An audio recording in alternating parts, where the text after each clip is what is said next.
Hello everyone, आज हम पढ़ने वाले हैं कुर्टोसिस, कोरिलेशन एंड रिग्रेशन के बारे में। कुर्टोसिस क्या होता है? इससे पहले हम सबसे पहले कवर करेंगे स्क्यूनेस। स्क्यूनेस किसे कहते हैं? That measures asymmetry. एसिमेट्री की अगर हम डिक्शनरी मीनिंग चेक करें, बिल्कुल ही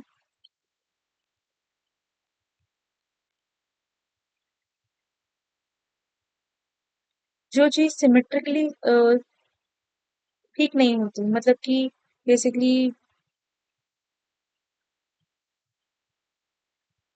ऑर्गेनाइज नहीं है, सिमेट्रिकली अलाइन नहीं है।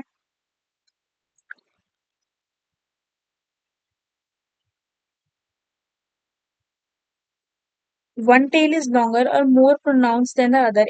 एक साइज से बहुत ज्यादा बड़ा और एक साइज से बहुत ज्यादा छोटा है, या तो ये लगा लो वो एक तरीके से सिमेट्रिक नहीं है। उसके बाद बीच का जो डिफरेंस है, जो गैप है, वो बराबर नहीं है।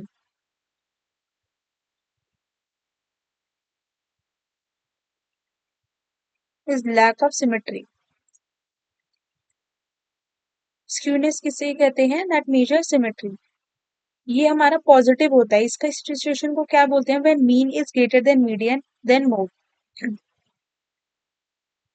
ये हमारा क्या है? ये पॉजिटिवली, ये हमारा लेफ्ट साइड की तरफ ज्यादा हाइट पे है। ठीक है, वो होता है हमारा positive. Mean is greater than median and median is greater then mode.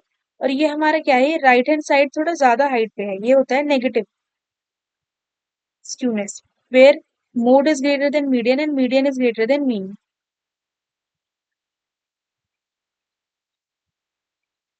Karl Pearson. Skewness measure करने के कुछ तरीके हैं। एक होता है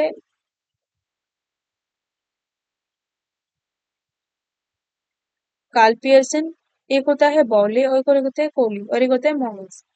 कार्ल पियर्सन जो कि mean mean and mode find out करने के लिए होता है। बोली जो कि क्यू क्वार्टाइल डिसाइड परसेंटाइल पे होता है। बोली जिसे हम क्वार्टाइल बोलते हैं, पर पी और सी। मोमेंट्स होता है MVSK। M for mean, V for variable, S for skewness and K for kurtosis.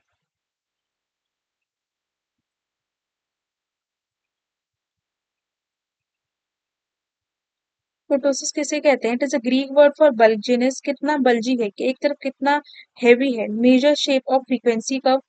कुर्टोसिस measures peakness of a frequency distribution, की कितना पीक पे है वो।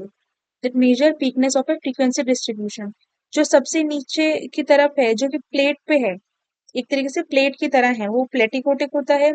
जो उससे थोड़ा बड़ा है वो मेसोकोटिक होता है, मतलब कि मिडल जिसे आप कह सकते हैं। और जो बहुत ही बिल्कुल ही हाइट पे है, सबसे लंबा, तो हम कह सकते हैं, वो उसे लैप्टोकोटिक बोलते हैं। Range of कुर्टोसिस is 3, denoted by this symbol. ये इस सिंबल से डिनोट किया जाता है। कुर्टोसिस is fourth central movement new, इसे हम न्यू बोलते हैं। This is fourth central movement and this is standard deviation.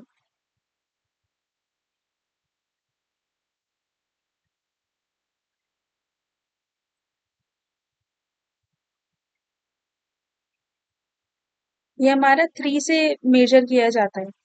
Range होती है वो 3 तक होती है हमारी कुर्टोसिस की, जिसे हम कहते हैं मेसोकोटिक, जो कि नॉर्मल डिस्ट्रीब्यूशन होता है, जिसमें हमारा स्क्यूनेस की जो 3 के बराबर होता है। Mean equals to median, median equals to mode. और ये क्या होता है? ये लेप्टोकोटिक होता है। इसमें सबसे ज्यादा हाइट पे लंबा होता है, ये लॉन्ग होता है। इसमें ग्रेटर देन 3 होता है, कि पॉइजन कुर्टोसिस बोलते हैं, पॉजिटिव कुर्टोसिस। और जो कि थोड़ा लंबा होता है, प्लेट की तरह होता है, उसे हम प्लेन, जो कि प्लेन होता है, लेस देन 3 होते हैं, इसे हम नेगेटिव कुर्टोसिस बोलते हैं। कुर्टोसिस को मेजर करने के क्या तरीके हैं?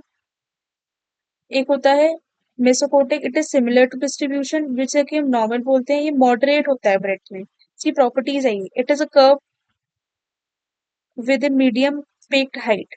लेप्टोकोटिक, more values in the distribution tail, जो कि डिस्ट्रीब्यूशन टेल होती है हमारी, ऐसे होता है ये कुछ। तो ये डिस्ट्रीब्यूशन टेल पे ज्यादा वैल्यूज होती है इसकी। More values close to the mean, mean की तरफ हमारी ज्यादा वैल्यू होती है इसमें। शार्पली पीक्ड होता है। Platykurtic, fewer values in the tails, tails में फ्यूअर वैल्यू होती है, क्योंकि ये लंबा होता है, मतलब प्लेट की तरह है, ऐसे। Fewer value, fewer values in the tail and fewer values is close to the mean, the curve. A flat peak and has more dispersed force.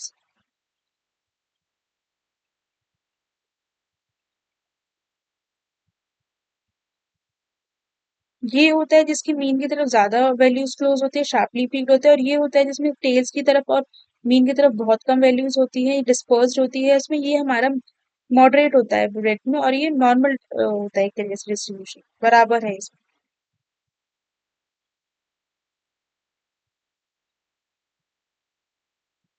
Skewness and कुर्टोसिस अगर हम बोलें, स्क्यूनेस मेजर करता है सिमेट्री और कुर्टोसिस मेजर करता है कितना peaked है frequency distribution. Skewness measure symmetry and kurtosis measure करता है कितना पीक्ड है फ्रीक्वेंसी डिस्ट्रीब्यूशन।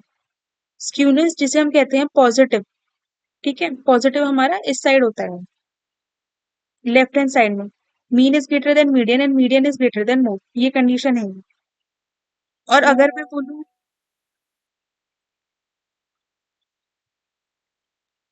मैं बोलूं, मेरा नॉर्मल डिस्ट्रीब्यूशन है, वहां पे mean is equals to median and median equals to mode, ये कि जीरो है इसकी स्क्यूनेस। कुर्टोसिस इसका इक्वल टू 3 है। लेप्टोकोटिक अगर मैं बोलूं, जो कि राइट हैंड साइड में हाइट में ज्यादा होता है, वो ग्रेटर देन 3 होता है, इसकी वैल्यूज इस तरफ ज्यादा होती है, और ये नेगेटिवली स्क्यूड होता है। कुर्टोसिस इसका, कुर्टोसिस हम हमेशा 3 में मेजर करते हैं, उसकी फ्रीक्वेंसी डिस्ट्रीब्यूशन 3 में मेजर किया जाता है। उसकी पीकनेस कितनी है, फ्रीक्वेंसी डिस्ट्रीब्यूशन की पीक इंडेक्स कितनी है, और इसकी सिमेट्री किस हिसाब से, ये पॉजिटिव है, ये जीरो पे है, और ये नेगेटिव है। कोरिलेशन किसे कहते हैं, first developed by sir Francis Carlton, formulated by Carl Pearson. Correlation. It shows change in one variable resulting in change in other variable. Depicts strength of association. दोनों के बीच में क्या strength है, क्या degree है, और direction क्या है।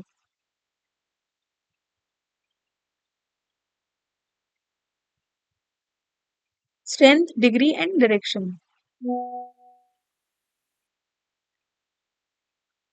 Range of correlation is from, correlation की range होती है -1 से +1। डिग्री के बेसिस पे अगर हम कोरिलेशन पढ़ें, तो होते हैं पॉजिटिव, नेगेटिव और नो कोरिलेशन। एक होता है परफेक्ट कोरिलेशन, जो कि पॉजिटिव नेगेटिव 1 में काउंट होता है। एक होता है हाई, हाई होता है हमारा 0.75 से लेके 0.1 तक।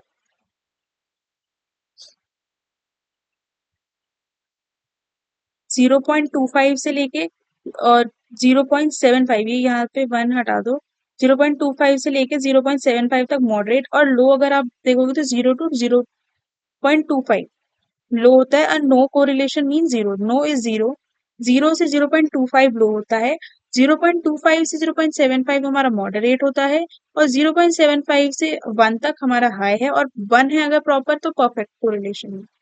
On the basis of variable, this is a simple correlation, दो वेरिएबल के बीच में पार्शियल, दो वेरिएबल के बीच में multiple correlation where more than two variables are there.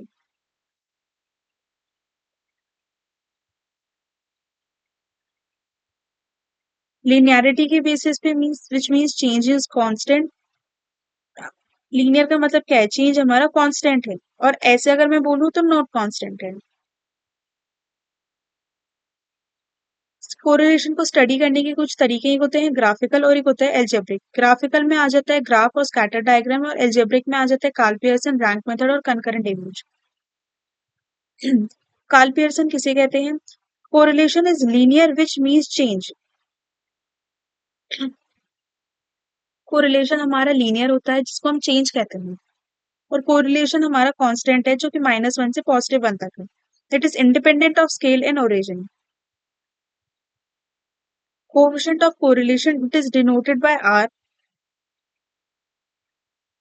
Covariance sigma of xy divided by n, x हमारा होता है x minus mean, y minus mean of y. Shows two variables vary together.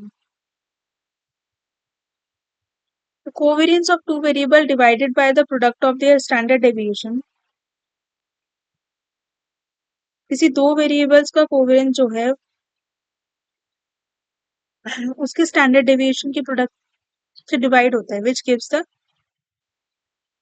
Pearson correlation coefficient. Pearson correlation coefficient किसे कहते हैं, का formula ये होता है।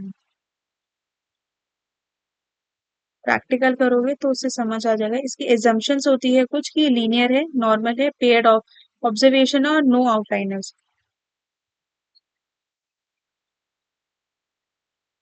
इसकी प्रॉपर्टीज होती है कि it lies between -1 to 1 and less than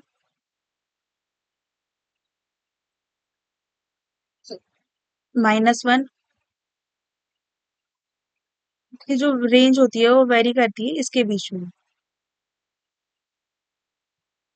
अगर आर हमारा -1 से -1 के बीच में है तो points lie on straight line. अगर आर 1 से +1 के बीच में, -1 से बीच में, तो वो स्ट्रेट लाइन पे वेरी कर रहा है। अगर नेगेटिव से पॉजिटिव की तरफ है then points have strong correlation. If r is close to zero then points have weak correlation. Geometric mean of two regression coefficient हम ऐसे डिनोट करते हैं। इट्स इंडिपेंडेंट ऑफ स्केल और ओरिजिन। स्टैंडर्ड एरर होता है 1 - r² by r। Measure used to determine how precise an estimate of the population correlation is the sample correlation statistic। Probable error हमेशा find out किया जाता है 0.6745 into standard error से। It shows reliability and dependability of coefficient of correlation r, कितना reliable है और कितना dependent है। प्रोबेबल एरर की क्या इंपॉर्टेंस होती है? टेल्स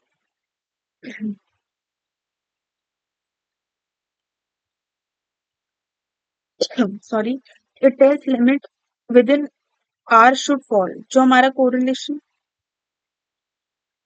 आर होता है उसकी लिमिट कहाँ फॉल होनी चाहिए। अगर आर हमारा प्रोबेबल एरर से कम है तो no evidence of correlation. R हमारा प्रोबेबल एरर से 6 फीसदी ज्यादा है तो सिग्निफिकेंट है, और आर हमारा 6 टाइम्स तो भी सिग्निफिकेंट है।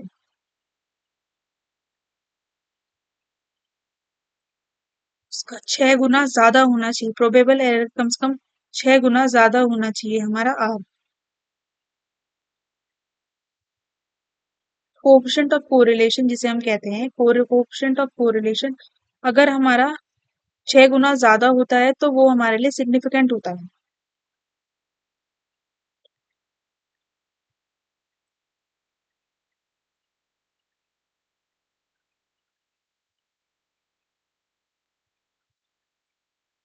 कोफिशिएंट ऑफ डिटर्मिनेशन किसे कहते हैं? It lies between 0 and 1।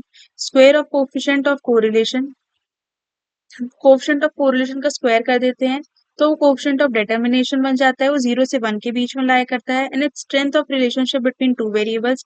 It measures change in one variable due to the change in other variable denoted by r square. Coefficient of correlation का स्क्वायर करना होता है। Explain variance divided by total variance.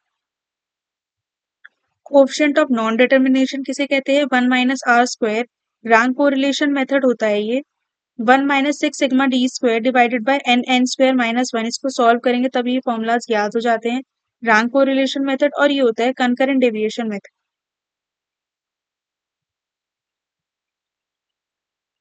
ये एक बहुत ही important graph है जो आपको एक बार रीड कर लेना चाहिए। ओरिजिन पे डिपेंडेंट है या नहीं है, और स्केल। मीडियन इंडिपेंडेंट है, और ये median is independent of origin and scale. Mode is independent of origin and scale. Mean is dependent on origin and dependent on scale. Range is independent of origin and independent on scale. Quartile deviation is independent, and quartile deviation and mean deviation both are independent of origin and dependent of scale. Standard deviation is independent and this is dependent। Graph है जो आपको go through कर लेना चाहिए। All these mean, range, regression, quartile deviation, mean deviation, standard deviation, variation, these are dependent on scale. Dependent on of origin is mean। उसके बाद आ जाते हैं हम रिग्रेशन एनालिसिस पे।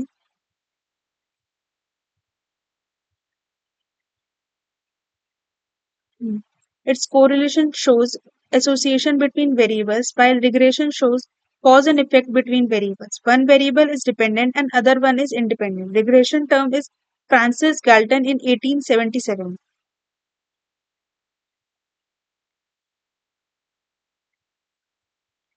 रिग्रेशन को फाइंड करने का ये तरीका है। अगर हम y on x find out करने चाहते हैं, it is use to calculate y for the given x।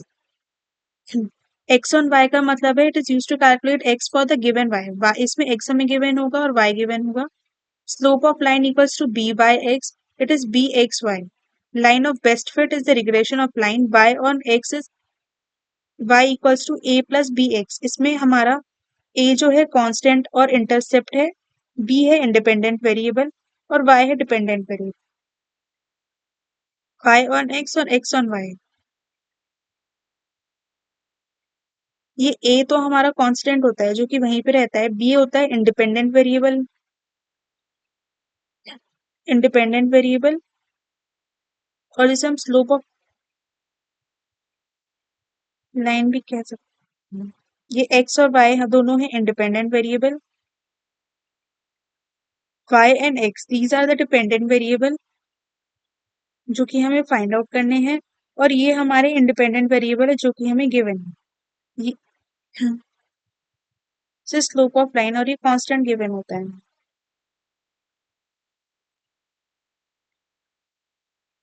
अगर कोएफिशिएंट ऑफ कोरिलेशन हमारा जीरो है और b by x and b x by regression line भी जीरो है, this perpendicular to each other,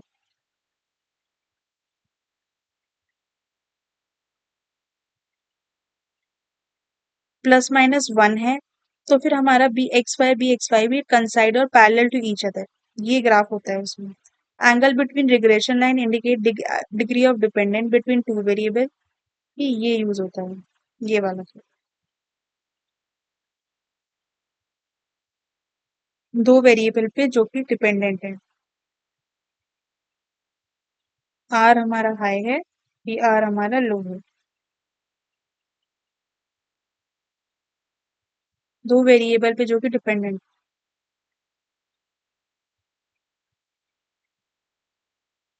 zero है तो परपेंडिकुलर है, plus minus one है तो कि कॉन्साइड और पैरेलल है एक दूसरे के।